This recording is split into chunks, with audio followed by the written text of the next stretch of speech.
C'est ce qui vous fait dire, docteur Eyou-Bodossou, qu'en Afrique, nous soignons avec l'âme et dans la spiritualité. Oui, je pense, Sada. Écoutez, si vous demandez à un médecin, c'est quoi un homme? Il vous dira, l'homme, c'est un organisme formé d'appareils, les appareils d'organes, les organes de tissus, les tissus d'organismes cellulaires, les cellules. On ne va pas plus loin que les ADN et les ARN. On ne va pas plus loin. Mais si vous allez chez le Chaz africain, et vous lui demandez la même question, c'est quoi l'homme? Il vous dira, l'homme est un tout. Un tout en rapport avec tout ce qui est terrestre, extraterrestre, voire cosmogonique. Mais quand vous le poussez, à le pousser jusqu'à réduire l'homme à sa plus simple expression, il vous dira que la plus simple expression de l'homme est formée de 5 éléments. Le physique, le psychique, le moral, l'âme et l'esprit. Le physique lui-même est formé de 2 physiques. Un physique biologique que nous, médecins, nous connaissons parfaitement bien. Il y a un deuxième physique qui est biomagnétique, bioluminescent, pour lesquels les médecines conventionnelles n'ont pas de connaissances. Et croyez-moi, j'appartiens aussi à ce qu'on peut appeler des organisations internationales qu'on appelle Association internationale énergie et vie. Et nous sommes des parascientifiques qui nous retrouvons de temps en temps. Et croyez-moi, nous mettons même en place des appareils qui peuvent quantifier l'énergie, qui peuvent, à travers les mesures de votre énergie, faire des diagnostics précis et soignés. Donc, cet aspect, deuxième élément du corps, est méconnu par la science conventionnelle.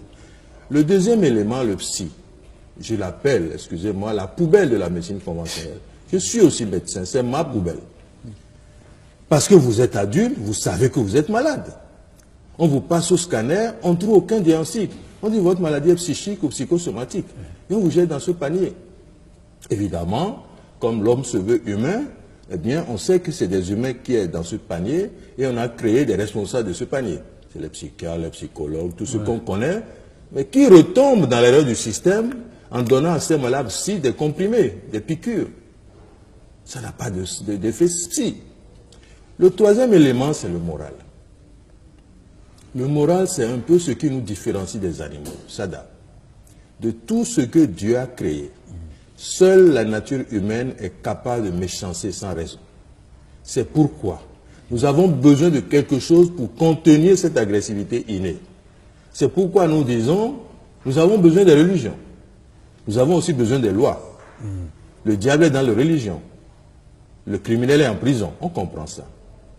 L'âme, c'est un peu l'autre moi qui permet le dédoublement. C'est des notions que le Nord malheureusement a perdues. Mais quand on dit en Afrique des sorciers ou des sorciers anthropophages, nous savons ce que nous disons. Et croyez-le, c'est une réalité. Je suis scientifique, je suis chercheur, c'est ce que je dis. C'est une réalité. Et on peut très bien se dédoubler, s'identifier à un chien, à un chat, à un reptile, à un oiseau, voler dans les airs pour beaucoup de finalités. Ce n'est pas du bluff, Sada, c'est une réalité. Le cinquième élément qui est l'esprit. Là, je suis obligé de développer un peu plus parce qu'il y a beaucoup de confusion au niveau du Nord de ce qu'on appelle esprit. Nous avons beaucoup de types d'esprits. Des esprits du feu, des esprits de l'air, de l'eau, du Kumbalamba, tous ces trucs de terre, etc. Non. Je parle d'esprit partie intégrante de l'homme. Il y en a 4 niveaux de spiritualité. Le premier niveau, c'est les esprits de nos ancêtres. Ce n'est pas moi qui le dis, mais croyez-le, c'est une vérité.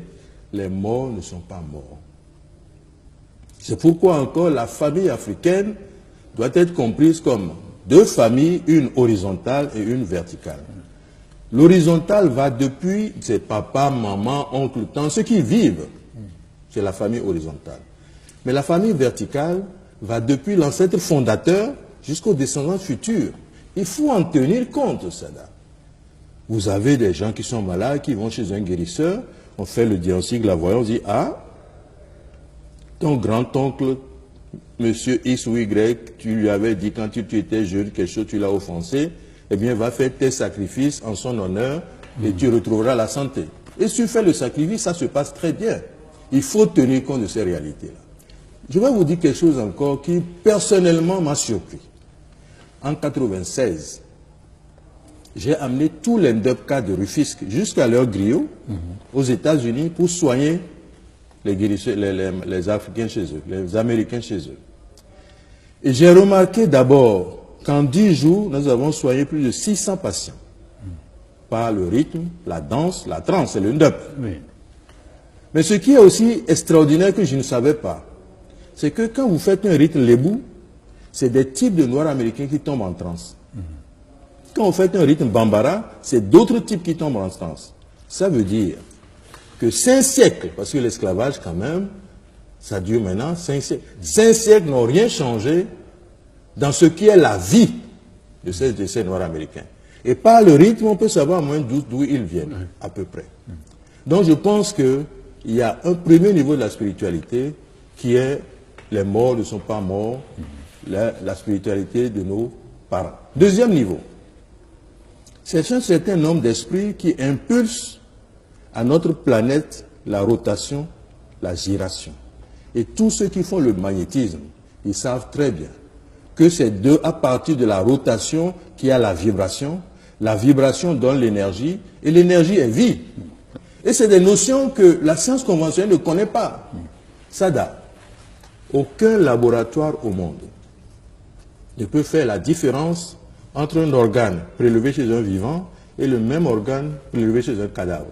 Parce que la seule différence entre le vivant et le mort est de source énergétique que nous ne connaissons pas dans notre science conventionnelle. Le troisième niveau de la spiritualité, c'est ce que j'appelle la résonance morphique. C'est une espèce de mémoire collective.